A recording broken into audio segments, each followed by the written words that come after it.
I may currently be a full-time grad student and single mom, but I plan on achieving financial independence and becoming a millionaire within the next 10 years. Stay tuned and I'll show you exactly how.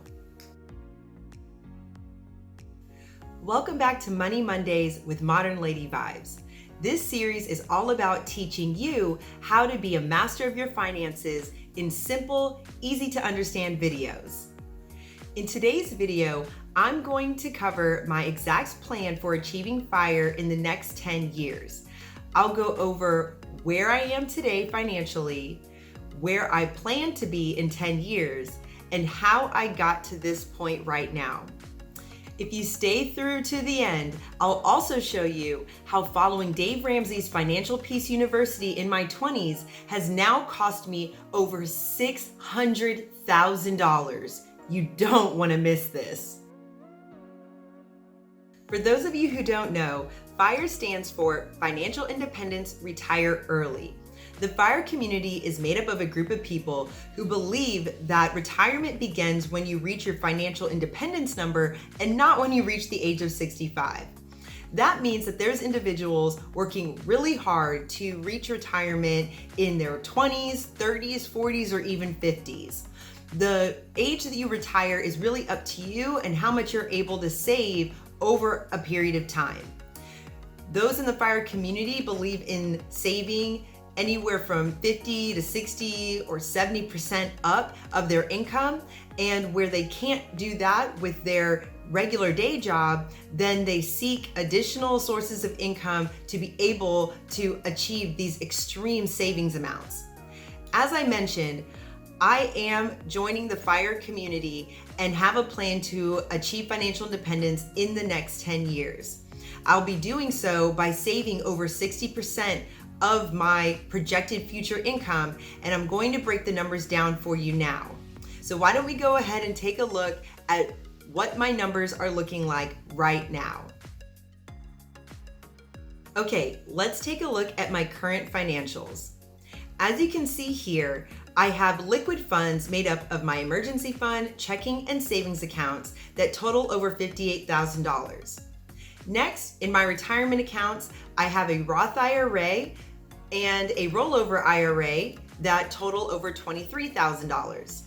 I also have a taxable account at just over $400, and my 2018 home appraisal came in at $337,000. giving me a total asset value of $419,104.53. These are the numbers that I use to calculate my current assets so that I can get an idea of what my net worth is. While my home value is not something that I really am going to consider for purposes of retirement, it does give me a good gauge of my net worth, as that is a number that I am following and keeping track of during this journey. In order to calculate your net worth, you also have to know what your total debts are. So let's take a look at mine. Here you'll see that my mortgage loan balance is a little over $258,000. I purchased my home in June of 2018, so I just started making payments on that loan. I'm also a current grad student completing my JD MBA this May, and my student loans are currently at over $195,000. Yeah, I know, it's really bad. But $187,000 of that is principal, and a little over $7,000 of it is interest that has been accruing while I've been in school. I do plan on paying off the interest before payments are due this November, and that will help alleviate a little bit of the pain, as I'll avoid the interest being wrapped up into my principal at the time that my student loans need to start getting paid. I also have one credit card left with a balance of almost $10,000, putting me at a total debt of $463,596.23. So that puts my current net worth at a negative $44,490.70. Ouch. Look, I'm not going to worry too much about that number at this time because I'm just getting started with my financial independence journey. Also, I knew that this was going to happen when I decided to go back to school. I anticipated the extreme six-figure student loan debt, but I knew that the income potential and the financial situation that this grad degree would put me in was going to outweigh any cost. As a matter of fact, it was my very decision to join the FIRE community that motivated me to go back to school. I knew that I would be able to be in a better financial situation where I could actually save 60% or more of my income, or at the very least, position myself to be able to pursue entrepreneurial ventures in order to do so as well. So with that said, let's take a look at my FIRE plan. Here you'll see that I have a financial independence number of $1.5 million. I plan on achieving that number by December 31st of 2030. This is assuming that $1.5 million is equivalent to a $1.2 million net present value, and that the money will be growing at a rate of return of 9.8%. Net present value just refers to the value of money as it is today. So if you think about what $1.2 million will buy you today, then that value in the next 10 years is going to look more like 1.5 million. It's really around the 1.46 million mark, so I just rounded up for ease of math. Also, who doesn't want more money in retirement anyway? So $1.2 million will allow me to live off roughly $48,000 a year in retirement. That may not sound like a lot of money, but for me, that is more than enough. My son will be out of the house at that point. I have plans to have my home paid off. My debt will be all paid off at that time. So I don't need anything more than that to live very comfortably. Also, as you can see, I have calculated my numbers based on a 9.8% rate of return, which is equivalent to the S&P 500's average rate of return for the last 90 years. But if you look in the box under the arrow, these are the funds that I'm currently investing in. You have FOCPX, which has a lifetime return rate of 14.73%, FBGRX, which has a lifetime return rate of 13.23%, AGTHX, which is a lifetime return rate of 14.07%, and CWGIX, which is the lifetime value of 10.63%. So with my current funds that I'm investing in doing well over 9.8%, I highly anticipate being over my $1.5 million goal by 2030, or just retiring sooner than that. Now, in order to achieve my FIRE number, I'm going to have to save $7,099.21 per month, or $85,190.51 per year. Yeah, I was not going to be saving these kind of numbers on a less than $50,000 a year teacher's salary. I am fortunate that I will be able to save this kind of money with my future income, and I'm hoping to be able to increase my income even more so that I can increase my current quality of life and add more money to my financial savings plan. The way I'm going to be dividing up my savings is to max out my 401k at $19,500 per year, or whatever number the IRS comes up with each year, as this value does change.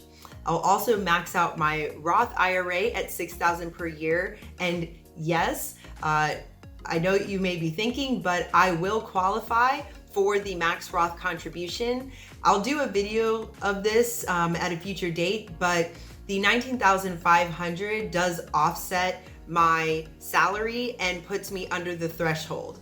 Also, I'll be maxing out my HSA account at $3,550 for one person, as my son's father pays for his health insurance. And then the rest of my savings, the $56,140.51 will go into a taxable brokerage account. I promised you if you stayed till the end that I would tell you how following Dave Ramsey's Financial Peace University course cost me over $600,000. So I took Financial Peace University when I was 24 years old. At the time, I was also a financial advisor, and our company really loved Financial Peace University for our families. Don't get me wrong, Financial Peace is a great beginner's financial literacy 101 course to take. However, I believe that some of the concepts that are taught in there, when you don't have other points of reference, can be very detrimental to individuals. It doesn't work for everyone to solely focus on paying off debt before beginning retirement investing. Honestly, it's just not really feasible for many people, especially for someone like me who had started Financial Peace at 24. I hadn't even bought a house yet. I was fresh out of college and had an undergrad student loan. I had a 1-year-old baby and my whole life ahead of me. When you learn about the rule of 72 and the power of compound interest, you know that beginning your retirement investing at 24 and 25 years old can save you hundreds of thousands of dollars. Yet, I was so entrenched in Financial Peace that I thought that the only thing I should focus on was getting out of debt. Now, I was fortunate that I knew enough to open a Roth IRA, and I put my tiny little $1,000 in there at the age of 24. That $1,000, fortunately, was able to grow to almost $10,000 for me by September of 2020. That's when I rolled it over into a Fidelity account that I have now, but it is still invested in the original accounts that I had it in, which is what you saw, the American Funds Growth Fund and the World Growth Fund. So imagine if at 24, I put that $1,000 in, but kept saving and didn't just throw all of my money to paying off debt. If I knew then what I knew now, I would have never done that. Because guess what? I didn't pay off my undergrad student loan until November 2020. That's right, I just paid it off. I graduated college in 2005. So for the last 15 years, I've been trying to pay off a $17,000 student loan when I could have been focusing on investing for my retirement and taking advantage of 15 years of compound interest. It's much easier to understand what I'm saying if you can see what I'm talking about instead of just hearing me speak about it. So let me show you a comparison of what I mean when I say that I've lost over $600,000. Here I'm going to show you a chart. It's 3 comparisons. In the first column, you're going to see what I would have needed to save if I started saving for retirement at 24 years old with the same intention of having $1.5 million by the time I was 47, which is in 2030, and that's my current plan. The second column shows you how much I would have needed to save if I started saving at 24 and only saved for 10 years like I'm doing right now. Then after 10 years of saving, I would have been 34 years old, and whatever money was in the account would just grow and compound to $1.5 million by the time I'm 47. And the last column is exactly what I'm doing right now. I'm 37 years old with the intention of saving for the next 10 years to achieve $1.5 million by the time I'm 47. So here you can see by looking at the 3 comparisons, I have initial $1,000 deposits for all 3 examples, and that $1,000 went into a Roth IRA when I was 24 years old. Now you can see for the last column, I also have my $10,518 deposit from teaching for 3 years, from 2014 to 2017. I don't include that in the first 2 examples because I want to show you that I don't even need to include it to have still saved hundreds of thousands of dollars. The amount that I needed to save monthly, if I had saved from 24 to 47, would have been $1,442.47.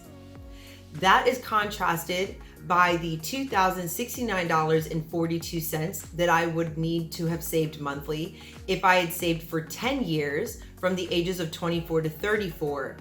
And that is contrasted with the $7,099.21 that I currently have to save now as I'm saving from 37 to 47.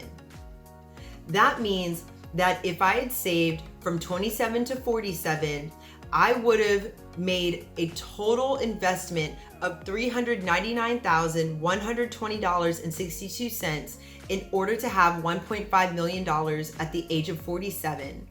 In the second column, I would have invested $249,330.25 in order to have $1.5 million at the age of 47. And on my current plan, I will have invested $863,423.26 to achieve the same $1.5 million by the time I'm 47.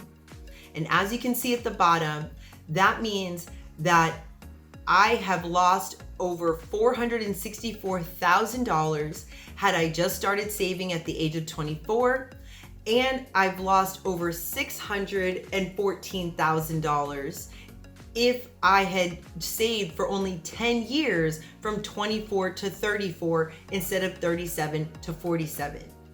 That is what I mean when I talk about the power of compound interest and the power of time. It takes way less money to achieve the same financial number if you just start earlier. Now you may be thinking, what kind of 24-year-old can sock away over $1,400 a month or $2,000 a month? Sure, I get it. Maybe I wouldn't have been able to do that. But guess what? The moment I decided that I was going to join the FIRE community, I took an assessment of my life, and that's what motivated me to go back to school. Who's to say that at 24 years old, if I hadn't made that same decision, that I wouldn't have gone back to school way back then? Or that I wouldn't have found other ways to bring in other income or taken advantage of different opportunities? When your mind is in a certain place because you have a goal that you want so badly, you find ways to make it happen. But I was just in a place of paying off my debt. And for me, paying off debt is not going to motivate me as much as achieving financial independence. So for those of you out there who are religiously following Dave Ramsey, or you've heard of him and you just don't know what it's all about and whether you want to go for it, all I have to say is take it with a grain of salt. See what works for you. Realize that there's more than one way to achieve financial independence, and that for some of us, focusing on paying off our debt is just not feasible to do that before beginning any investing. There's no reason why you can't pay off debt and invest for retirement at the same time. Or shoot, honestly, why not just increase your financial independence number to incorporate whatever debt payments you may still have, and then throw all your money to your financial independence plan, and in retirement, you can worry about paying the debt off later. I would much rather have the peace of mind knowing that I have the retirement funds that I need in the event that I no longer want to work or I no longer can work because of my health. So I just don't want you to think that you can't focus on your retirement savings because you have debt lingering somewhere. So hopefully my story helps to give you a different perspective than maybe what you've heard in the financial community. Perhaps it'll give you some food for thought on how you want to tackle your financial situation. And if you are motivated, or if you're already on the 10-year FIRE journey plan, please let me know. I'd love to have some accountability partners. There's a lot more that's going to go into making this happen. For starters, this is year one of my 10-year plan, and I don't start my new job until November. So the question is, how am I saving this money between now and November? Well, exactly. That's part of my plan of bringing in extra income, as well as understanding that my current investment portfolio is outpacing the S&P 500 9.8%. So we'll just continue to take a look at my numbers over time, and I'll continue to update you guys on how I'm doing. If you'd like any additional videos on any part of what I've covered today, maybe you want me to do a deep dive on how I have so much liquid funds as a grad student, or what type of extra income I plan on acquiring over time, let me know. I'd be happy to do those videos for you. If you like this video, please hit the like button and leave a comment down below on what was your favorite part of the video. Also, don't forget to subscribe if you haven't already, and hit the notification bell so that you are notified of all my new videos as they post each Monday. Once again, thank you so much for joining me today, and I'll see you next Monday.